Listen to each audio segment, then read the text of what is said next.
Olá a todos, e hoje o vídeo vai ser sobre sedação e analgesia. Pessoal, lembrando de curtir, se inscrever, fazer comentários, compartilhar esse vídeo que pode ajudar muitos colegas. E sem mais delongas, vamos lá para a aula, tá? Então, a pergunta é: vocês conseguem conduzir adequadamente um paciente com dor no atendimento de urgência? E conseguem realizar a sedação mais adequada no paciente crítico, no paciente grave, CTI, fora do CTI, no pronto atendimento, pronto-socorro? Então, é para isso esse vídeo de hoje, tá? Pra vocês saírem daqui com a noção completa o suficiente para vocês conseguirem lidar com essas duas coisas, controle da dor e sedação adequada no paciente crítico. Então, o que acontece? O paciente crítico, grave, no pronto-socorro, CTI em qualquer lugar, ele tem múltiplos estímulos dolorosos. É quase 100% dos pacientes vão ter. A própria doença de base, como trauma, grande cirurgia, a própria doença, não sei, uma pneumonia da dor torácica, um abdômen agudo, abdominal intensa, algo nesse sentido. Além da intubação orotraqueal, aspiração traqueal, as sondagens, que muitas vezes a gente é obrigado a fazer, e coleta de gasometria para punção arterial. Então, são procedimentos muito dolorosos e todo paciente em urgência, grave, crítico, vai estar submetido a essas condições. Por isso, vocês têm que sempre estar atentos à dor e tratar adequadamente todo paciente no seu plantão que esteja ou possa ter dor. Então, você vai fazer uma escala verbal, a dor é leve, moderada ou forte. Tem que explicar assim para o paciente, tá? A visual, que é basicamente você vai mostrar essa representação de fácil de dor e o paciente vai escolher. E a numérica, fala de 0, nenhuma dor, 10, a dor mais forte que já sentiu e o paciente classifica. Essa costuma ser na prática mais viável. Aí você vai classificar a dor e a partir daí começar o tratamento. Plantão, pessoal, você tem que tratar adequadamente a dor. Não dá para deixar o paciente lá 12 horas com dor, porque é associado a uma série de desfechos desfavoráveis, mortalidade, tempo de internação, dentre outras coisas, além da humanização. Como é que você deixa uma pessoa com dor sabendo que você pode ter um alívio ou resolução dessa dor que você consegue alcançar, tá?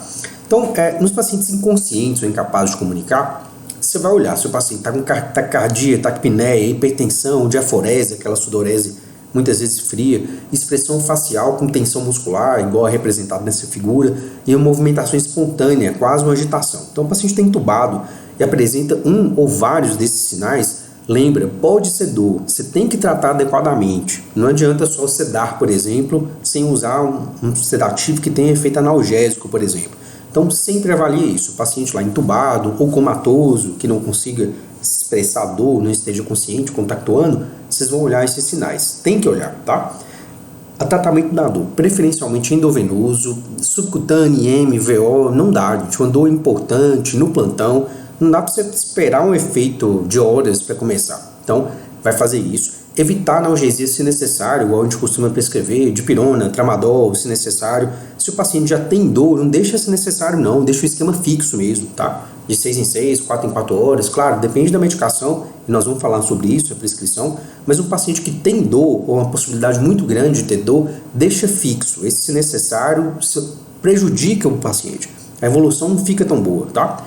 E administração venosa em bolos, até controle da dor. Então você não vai colocar numa infusão contínua, demorada, em bolos, porque o efeito é quase imediato. Depois de alguns minutos, assim, já vai ter um efeito dessa medicação, dessa analgesia.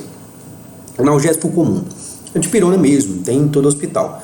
Ampola de 500mg, em geral dilui em 10 ml de ABD, EV de 4 em 4 horas ou de 6 em 6. Só tem que perguntar antes se o paciente tem alergia, hipersensibilidade, tá? Seria a principal contraindicação. Então, sempre pergunta antes de fazer dipirona se o paciente tem alergia, tá? Esse é o principal, nunca esqueça disso. Paracetamol, comprimido, 500 a 750mg, VO, né? Ou enteral, de 4 em 4 ou 6 em 6. Evitar em hepatopatas, pacientes alcoólatras com hepatite alcoólica, porque pode piorar o quadro. Claro, vai perguntar que se tem alergia, mas é importante também nos pacientes com hepatopatia, você não vai prescrever o paracetamol. Tenoxicam é o AINE mais comum. E tem o cetoprofeno, tem o ibuprofeno, você pode usar qualquer um desses que vocês tenham disponível. Em geral, vem o diluente próprio do Tenoxicam, é 20mg EV de 12 em 12, só que usualmente a gente evita em pacientes críticos, porque o paciente grave, idoso ou não, ele tem muito maior possibilidade de fazer um sangramento gastrointestinal, uma úlcera péptica mesmo, por causa do uso desses anti-inflamatórios não hormonais, pode descompensar uma hipertensão ou um ICC e pode levar a injúria renal aguda.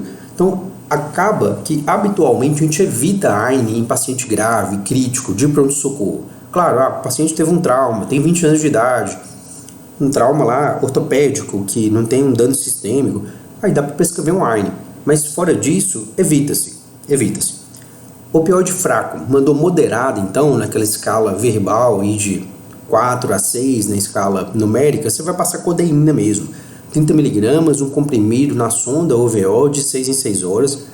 O principal efeito colateral é a constipação intestinal, que a gente vê muito, e não tem a formulação venosa, isso é um problema. Mas é um opioide fraco que vai aliviar bastante as dores moderadas. E é interessante sim associar com analgésico comum, paracetamol ou dipirona, mais um opioide fraco igual codeína. Quando você faz isso, você aumenta a potência de analgesia e diminui a dose e a necessidade de outros opioides, tá bom? Tramadol, 500 mg por ml, 1 a 2 ampolas, você vai diluir em 100 ml de soro fisiológico, fazer de 8 em 8 horas em 30 minutos. É muito associado com náusea e vômito, principalmente se você correr mais rápido do que 30 minutos, né, em tempo de infusão. Mas ele é correspondente à codeína, é um analgésico fraco e tem a formulação venosa, então isso é uma facilidade, tá? Então, usualmente a gente usa muito tramadol. Agora as dores fortes, mais do que 7 na escala numérica ou dor forte na escala verbal. Aí vai ser morfina, 2 a 4 mg, EV de 30 em 30 minutos, até o controle da dor. A dose de manutenção é de 4 em 4 ou de 6 em 6 horas. Então você vai avaliando, dá 2 a 4 mg e avalia. Habitualmente uma dose é só suficiente para controlar a dor, aí você vai deixar de 4 em 4 ou de 6 em 6 horas. A morfina tem duas apresentações mais comuns, que é 2 mg em 2 ml, EV lento, que você vai fazer, ou a morfina de 10 mg em 1 ml, que você vai diluir em 9 ml de soro fisiológico e fazer 2 a 4 ml da solução, o que dá 2 a 4 mg, obviamente, e fazer de 4 em 4 ou de 6 em 6 horas. E monitorar nível de consciência e padrão respiratório. Habitualmente, quase todos os pacientes respondem a essa dose, tá? Só paciente oncológico que às vezes precisa de doses maiores, mas já tem todo o acompanhamento da própria oncologia, então isso é mais tranquilo. Mas paciente grave, crítico, paciente de pronto-socorro, essa é a dose de morfina que a gente usa e resolve 90 a 100% dos casos, tá? Fentanil, a dose analgésica, não estou falando de efeito sedativo, seria 25 a 50 microgramas, que corresponde a 0,5 ml, meio ml EV lento, uma dose de manutenção de 4 em 4 ou de 6 em 6 horas. Então seria a última opção disponível, digamos assim, na maioria dos serviços de um opioide. Então é mais forte que a morfina, só que, pessoal, você tem que monitorar o nível de consciência e o padrão respiratório do paciente, porque fentanil causa muito mais sedação, depressão cardíaca e respiratória. Então você vai evitar isso fora de CTI. Então essa dose de analgesia para fentanil, tudo bem que é só meio ml, mas o paciente pode fazer uma depressão respiratória, rebaixar muito e você tem que ser obrigado a intubar, por exemplo, tá? Então é por isso que quase sempre a gente evita o fentanil para tratamento de analgesia. Poucas vezes na vida profissional foi obrigado a usar, porque não respondia a morfina, mas sempre com esse cuidado, essa monitorização, e evito fazer fora do CTI, porque não dá para você prescrever isso e olhar o paciente em outra ala. É tremendamente desaconselhável. Agora vamos lá, a sedação. A gente falou de analgesia e agora vamos falar de sedação. Todo paciente grave, crítico, seja onde estiver, CTI, pronto-socorro, pronto-atendimento, ele tem tendências grandes, a maior parte vai fazer uma agitação psicomotora e dor, tá? Então é muito comum, quase todos os pacientes vão ter. E muitas vezes os pacientes estão entubados ou com alguma dificuldade de comunicação. Então é muito necessário propiciar conforto, que nem sempre é possível, que a maioria de nós atende em pronto-socorros lotados, por exemplo, e esse conforto da dor vai evitar a hiperatividade simpática, além de ser uma humanização em CTI ou pronto-socorros e atendimentos. Imagina, sei lá, internado com dor sem ser tratado, né? Então tem que imaginar, você não vai deixar o paciente passar por isso porque você não queria passar por uma situação semelhante, tá? E você vai identificar a causa do desconforto do paciente, que muitas vezes ele não consegue comunicar, e quase sempre vai haver alguma coisa. Ansiedade, a dor de um trauma ou de uma cirurgia, o próprio delírio, que é muito comum em paciente idoso. Tem até um vídeo sobre delírio, depois vocês assistam. Dispneia, então a dispneia é importante, incomoda muito, o paciente agita. E em alguns casos de bloqueio neuromuscular é raro a gente utilizar, é bem raro. A gente tem que tomar muito cuidado com dor. Então o paciente fica bloqueado lá, inerte, sem mexer, e ele está sentindo muita dor. Então tem que tomar cuidado, tá? Então, você vai ter que fazer uma comunicação adequada com o paciente, uma escuta empática. Só que eu sei o quanto é difícil fazer isso, né? No livro lá, no próprio artigo científico, é muito fácil, né? Você fala isso num lugar que tem um médico para 5 pacientes, um enfermeiro para um paciente. Então, isso é bem possível, tá? Agora, na maior parte não vai ser possível, mas você vai tentar a comunicação mais adequada com o paciente, tá? Visitas regulares do familiar, isso acalma muito a agitação psicomotora, um sono adequado, evitar barulho excessivo e até chamar a psicoterapia, o psicólogo que está muitas vezes lá no serviço hospitalar que você está trabalhando. Então essas seriam as medidas não farmacológicas. Eu sei o quanto é difícil, talvez impossível implementar isso, mas se tiver um desses recursos ou todos eles, usem. Se vocês usarem, vocês vão diminuir a necessidade e a dose dos sedativos que eu vou falar nos próximos slides. Então sempre tenta fazer esse tratamento não farmacológico se você estiver disponível, tá? Agora vamos lá, falando de sedação, benzodiazepínicos são as medicações mais comuns. Midazolam e diazepam de longe são os mais utilizados, habitualmente são os que a gente tem no carrinho de emergência em quase todo o hospital. Lembrar, gente, que eles não têm efeito analgésico, então pode até sedar, mas a dor o paciente vai continuar sentindo. E o midazolam pode ser feito em infusão contínua e intermitente. A gente vai falar sobre essas doses, tá? E como prescrever.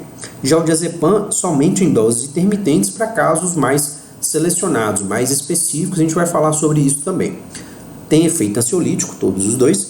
Amnésia anterógrada, o paciente não lembra do que aconteceu enquanto estiver tomando essas medicações. E tem efeitos anticonvulsivantes. Então, essas são as vantagens dos benzodiazepínicos.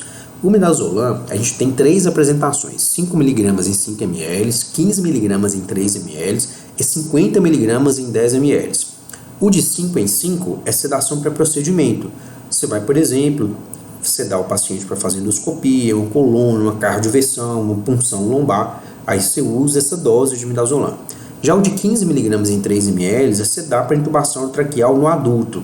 Tem vídeos sobre intubação, até mais de um. Por favor, assistam para vocês dominarem toda a técnica, tá? E o midazolam de 50mg em 10 ml é para sedação contínua, que tem uma forma de prescrever também. O paciente já entubado, em ventilação mecânica, você vai prescrever uma sedação contínua com midazolam. Essa é a maneira de prescrever mais comum. Você vai colocar 4 frascos de 50mg em 160 ou 200 ml em soro fisiológico ou glicosado. Então, olha qual o protocolo de serviço vocês estão trabalhando e prescrevam dessa maneira, mas em geral é 160 a 200 de um desses 2 soros e liga na bomba de fusão contínua a 10 ml hora. Habitualmente você pode aumentar para 20 até 30 ml horas, que seria a dose máxima permitida em microgramas por quilo por hora, tá? Do midazolam, mas 10 ml hora vai sedar praticamente 100% dos pacientes críticos e graves que vocês vão ter que lidar no pronto-socorro, tá? Já o diazepam tem uma apresentação de 2 ml em 10 mg. Tem efeito de anticonvulsivante, então é até mais utilizado para isso, no tratamento de abstinência alcoólica e intoxicação por cocaína. Então essas são as 3 indicações de diazepam e que a gente usa na prática clínica, tá? Então o diazepam ele está selecionado a utilizar nessas 3 indicações, tá? Nessas 3 doenças. A infusão tem que ser lenta, 5mg por minuto, e você tem que monitorar a depressão respiratória ou cardiovascular. Então, o paciente pode fazer sim uma bradiapneia, apneia ou uma hipotensão, mas você monitora. Em geral, 5mg por minuto, você monitorando o paciente, habitualmente ele não vai fazer. Mas sempre vocês têm que estar preparados para uma parada respiratória. Aí vocês vão abusar, às vezes até entubar. Os pacientes que complicam com o uso do diazepam dessa forma, para essas 3 indicações, tá? Opioides, vamos falar dos opioides, tá? Morfina e fentanil. Existem outros opioides, ramifentanil, alfentanil, só que não são disponíveis, tá? Então, esses são mais caros, têm um efeito ultra rápido. O que a gente usa habitualmente em pronto-socorro, CTI, é morfina e fentanil mesmo, tá? Diferente desses opioides, vai ser pouco provável. Propicia alívio de dor e da dispneia.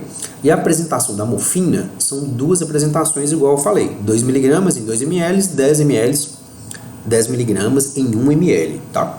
A dose inicial é 2 a 4 miligramas, ela é lento até alívio da dor, em geral se repete de 15 em 15 ou 30 em 30 minutos. A maioria dos pacientes, uma dose só dessa já é o suficiente. Aí você vai deixar lá 2 ou 4 miligramas de 4 em 4 horas ou 6 em 6. Pode chegar até 10 miligramas a de 4 em 4. Igual eu falei, pacientes oncológicos, às vezes você pode usar mais, uma dose maior de a morfina, mas não é habitual. Assim, fora oncológico, é essa máxima dose que você vai ver lá no pronto-socorro, CTI. Tá? Então, morfina tem essa apresentação, essa diluição, dessa forma que a gente prescreve. Tá? Já o fentanil, em geral, tem 3 apresentações de 2 ml, 5 ml e 10 ml.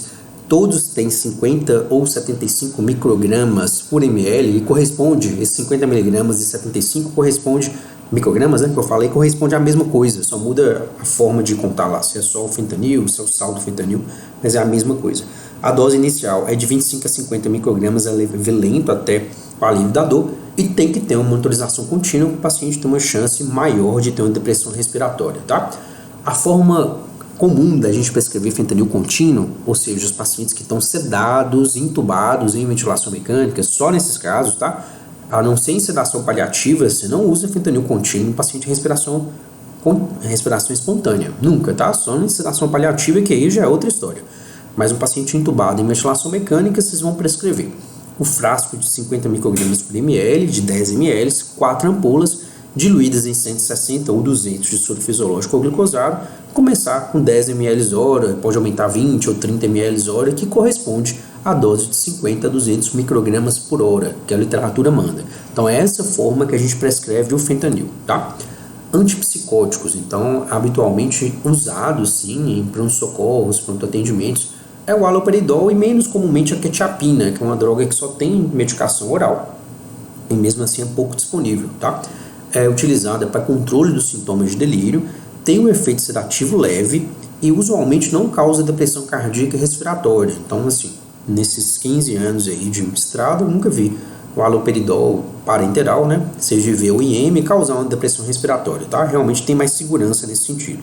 Pode ser administrado intramuscular ou endovenoso, tá? Embora endovenoso tenha um risco de arritmias, que por isso habitualmente a gente não usa. Mas se você utilizar, você tem respaldo na literatura, mas você tem que considerar esse risco, tá?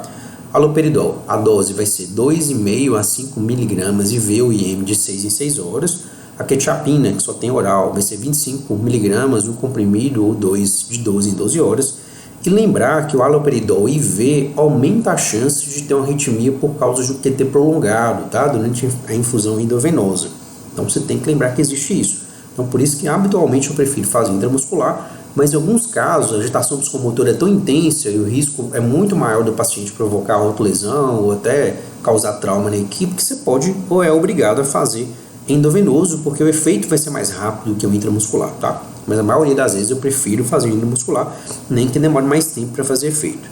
Outros problemas que pode acontecer com o uso do haloperidol é parkinsonismo, distonia, acatisia e síndrome neurolética maligna, que eu peguei, graças a Deus, poucos casos nesses 15 anos de estrada, tá? Mas é uma possibilidade. O paciente que está usando Aldol, muitas vezes fixo, e começa lá com um quadro de rigidez muscular, de temperatura alta, a gente tem que pensar em síndrome neurolética maligna, que tem uma mortalidade bem elevada, tá? Propofol é um agente anestésico e sedativo, rápido início de infusão e rápido despertar. Em geral, quando você desliga o propofol contínuo, o paciente acorda em 5 a 10 minutos e tem uma necessidade de vigilância de sensório e neurológica. Quando o paciente tem essa necessidade, você desliga o sedativo, o propofol no caso, e vê se o paciente acorda. Ele acordou, então o Glasgow tá bom, então você tá com vigilância de sensório, vigilância neurológica no paciente, tá? E tem um efeito ansiolítico, anticonvulsivante, de amnésia e broncodilatador. Então ele é um broncodilatador leve, tá? Adequado para pacientes em insuficiência hepática e renal, mas pode causar hipotensão e depressão respiratória, então fique atentos. E um outro problema de passar o propofol contínuo é essa síndrome de efusão de propofol maligna, tá? Que é associada a altas doses e por mais de 48 horas de infusão contínua de propofol. E o paciente costuma fazer aumento de CPK, acidose metabólica importante, o paciente faz um choque, arritmias e tem uma mortalidade elevada. Graças a Deus eu vi poucas suspeitas disso na vida, mas habitualmente é porque a gente evita usar por mais de 48 horas o propofol contínuo, tá? E por ser uma medicação mais cara, habitualmente boa parte dos hospitais não vão ter tão livremente disponíveis, tá bom? A dose contínua é 5 a 10 microgramas por quilo por minuto e a dose de manutenção é 5 a 50 microgramas por quilo por minuto.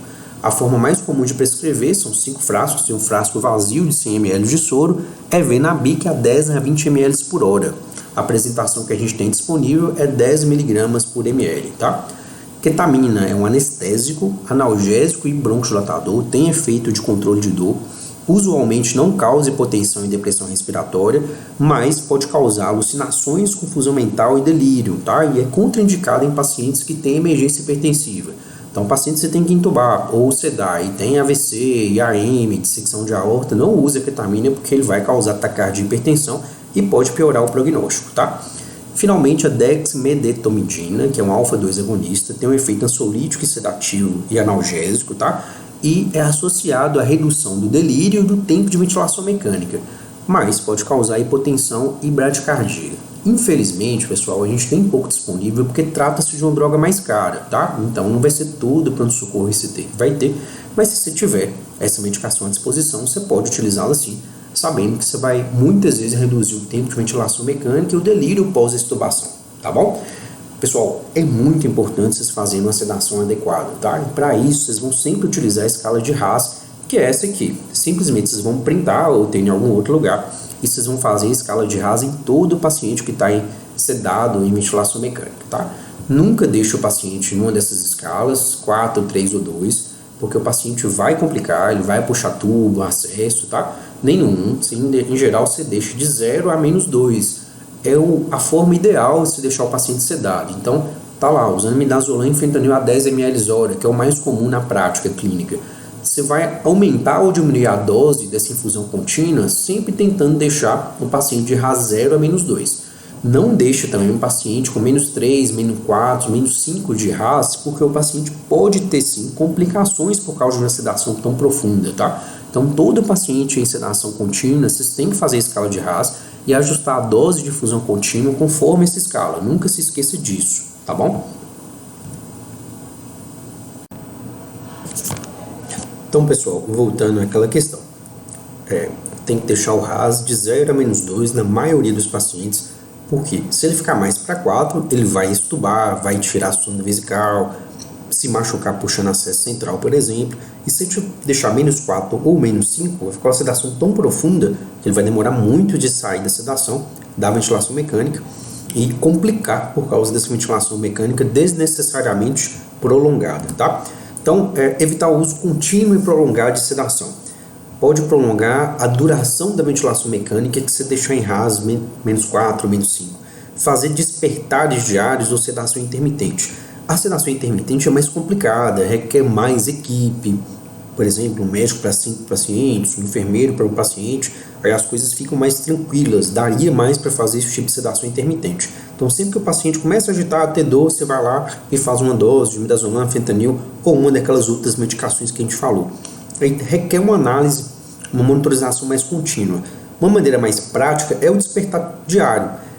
Eu vou explicar, mas 6 da manhã se desliga a sedação e espera o paciente acordar até para ver o Glasgow dele, até para ver a avaliação do sensório neurológico, tá? Titular a dose de sedação para manter Haas entre -2 e 0 e avaliar taquicardia e hipertensão em todo paciente sedado, porque se tiver sedado com taquicardia e hipertensão, uma das causas mais comuns é dor. Então, às vezes, tem que aumentar o fentanil, dar uma dose maior de fentanil ou morfina, para a forma de tratar a dor, mesmo no paciente sedado que não consiga expressar dor, até pelo próprio efeito da sedação, tá? Então, lembrar disso. Então, combinação de sedativos é interessante. Quando você dá o midazolam e o fentanil juntos, eles têm uma dose, têm um efeito sinérgico, farmacológico sinérgico, que 10 ml hora de fentanil e midazolam contínuos dá uma sedação maior do que 20 ml hora de som deles, tá? Então, tem esse sinergismo farmacológico. Em pacientes intubados em ventilação mecânica, com impossibilidade de comunicação, e vão ter agitação por ansiedade de dor, de estar numa situação dessa. Por isso que a gente usa quase sempre midazolam e fentanil associados, tá? Se você deixar o Haas 5 mais 4, igual a gente falou, o paciente vai agitar de forma importante e vai ter perda de dispositivo, sondas, drenos, extubação acidental, que é muito perigoso. O paciente pode fazer uma hipóxia até parar por causa disso. queda de leito, que em geral um paciente crítico que cai do leito vai ter consequências graves, boa parte das vezes, tá? Além de risco de trauma para o próprio paciente e para a equipe. Então, RAS 0 a -2 na maioria dos pacientes, tá? É isso. O despertar diário, que a gente vai fazer na maior parte dos pacientes, é desligar a sedação contínua, em geral às 6 da manhã. Claro que cada serviço vai ter seu protocolo que define esse horário, mas em geral é 6 da manhã. E assim que o paciente acorda, compactua, você vê que ele está consciente ou começa a ter desconforto ou agitação em uma dessas situações, você volta a sedação na mesma dose ou em metade da dose, tentando ajustar o RAS para 0 e -2, tá? Então a sedação contínua é importante para avaliação neurológica, você vê se o paciente acorda, ou seja, vê o Glasgow dele, tá? Se ele está realmente respondendo. E você costuma voltar à sedação nessas situações, quando ele expressa desconforto, agitação ou quando ele fica consciente. Se você não for estubar, porque se você tiver o objetivo de estubar, aí você continua no protocolo de estubação até você conseguir, tá? Mas se ele não pode ser estubado porque a FeO2 está mais alta, a PIP está alta, por exemplo, não é a hora, não resolveu a doença de base, esse despertar diário é mais para se evitar uma sedação contínua prolongada que tenha efeitos adversos importantes, como prolongar a ventilação mecânica, tá? Então é isso. Evitar despertar diário, essa questão de desligar a sedação às 6 da manhã, em pacientes que não podem fazer isso. Hipertensão intracraniana refratária, você vai evitar, porque quando o paciente acorda e agita, a pressão intracraniana que já estava alta fica mais alta ainda e perde neurônio, você piora o prognóstico do paciente. Outra situação, comumente acontece, a ISDRA, as SARAs graves, que tem um alto risco de barotrauma. Aquele paciente é tão difícil de ventilar, você usa PIPs altas, faz pressões de platô alta, então não deixe de ver o vídeo de ventilação mecânica até para entender isso melhor. E se você desliga a sedação, ele começa a competir, agitar, a pressão de pico de platô que já era alta vai para margens cada vez mais perigosas e você pode complicar esse paciente por barotrauma. Então esse paciente deixa sedado profundamente. Infelizmente, você vai ter que aceitar as consequências da sedação profunda e contínua nos casos de hipertensão intracraniana refratária e de ISDRA de difícil sedação, tá? Difícil ventilação. Asma DPOC de difícil controle, aquele paciente lá que tem alta resistência de via aérea, pressões altas de pico, por exemplo, é difícil ventilar, você teve que otimizar droga, sedativo, para o paciente ventilar na ventilação mecânica de forma minimamente adequada. Então esses pacientes às vezes é melhor deixar quieto, deixa ele em sedação profunda, mais RAS -4, -5, porque você está evitando um mal maior, tá? Mas tão logo você controla a doença, você vai fazer aquele despertar diário, sim. Outra coisa, quando você for fazer o desmame de sedação contínua, então, vamos fazer o protocolo de extubação, por exemplo. Você vai diminuir a dose e retirar o opioide por último, tá? Então, você diminui a dose, em geral, tá? 10 ml hora de cada um, aí diminui ou retira depois o midazolam, depois tira o fentanil. E a suspensão pode ser gradual ou abrupta, tá? Habitualmente a gente suspende abruptamente, mas se o paciente está mais de 7 dias sedado, para evitar sintomas de abstinência, a gente prefere suspender gradualmente. Então estava 10 ou mais ml hora, deixa na metade, 5 ml hora, suspende primeiro o midazolam, depois o fentanil e fica observando sintomas de abstinência, tá? Agora, nos casos que são menos de 7 dias de sedação, habitualmente a gente faz a suspensão abrupta. Errado não é você suspender abruptamente com mais de 7 dias de sedação, mas você vai ter um risco um pouco maior de ter sintomas de abstinência e você vai ficar de olho nisso, monitorar essa parte. Sim, de abstinência da retirada de benzodiazepínicos, então o paciente vai ter agitação, ansiedade, tremor, taquicardia e hipertensão, e da retirada de opioide, praticamente a mesma coisa, tá? Acrescentando midríase e lacrimejamento. Então, fica de olho nisso. É comum em paciente que ficou sedado muito tempo, e vocês têm que saber reconhecer e tratar adequadamente. Quase sempre, para tratar isso, a gente usa metadona e quetiapina, seriam das medicações melhores, mas nem sempre disponíveis, que são medicações mais caras. Então é muito comum a gente usar morfina e haloperidol, tá? Então é comum a gente usar para tratar a suspeita de abstinência da retirada de opioide e benzodiazepina. Pessoal, então, de tudo, o que vocês têm que ficar na cabeça antes de dar o plantão? Então, o que eu quis dizer com esse vídeo? Então, analgesia com dipirona e paracetamol com dor leve. Tem que saber prescrever, saber quando é contraindicado e não fazer, e escolher um dos dois. Analgesia com AINE ou opioide fraco, sabendo prescrever e contraindicações de cada um na dor moderada. Analgesia com morfina ou fentanil na dor intensa. Quase sempre morfina e mais raramente, bem raramente, fentanil. Identificar a causa e tratar causas de agitação no paciente crítico. Então não adianta se sedar ou dar um tratamento desse aí com morfina, por exemplo, e na verdade a agitação é porque a família tinha que estar perto, por exemplo. Se tiver um familiar lá, ele vai ficar muito mais calmo. Então você tem que saber identificar isso, tá? Ou tá com ansiedade. O tratamento não farmacológico do paciente de agitação, no paciente crítico, é importante, embora eu sei que nem sempre é praticável, tá? Pra gente que trabalha em serviço público, você vê que a gente não tem uma estrutura para isso, mas se tiver, você vai fazer, obviamente. E indicações, efeitos adversos, doses e prescrições do midazolam, do diazepam, da morfina, do fentanil e do haloperidol. Não vá dar um plantão em unidade de emergência sem saber essas coisas, tá? Essas 5 medicações vocês têm que dominar, com indicações, efeitos adversos, dose e prescrição. Mais raramente, tem que saber usar propofol e ketamina, mas por serem drogas mais caras, a gente habitualmente não tem tanto acesso, é mais raro a gente utilizar. É importante saber, só que é mais raro utilizar, por isso eu coloco um conhecimento importante, mas não tão importante quanto aquelas primeiras drogas desse slide aqui, tá?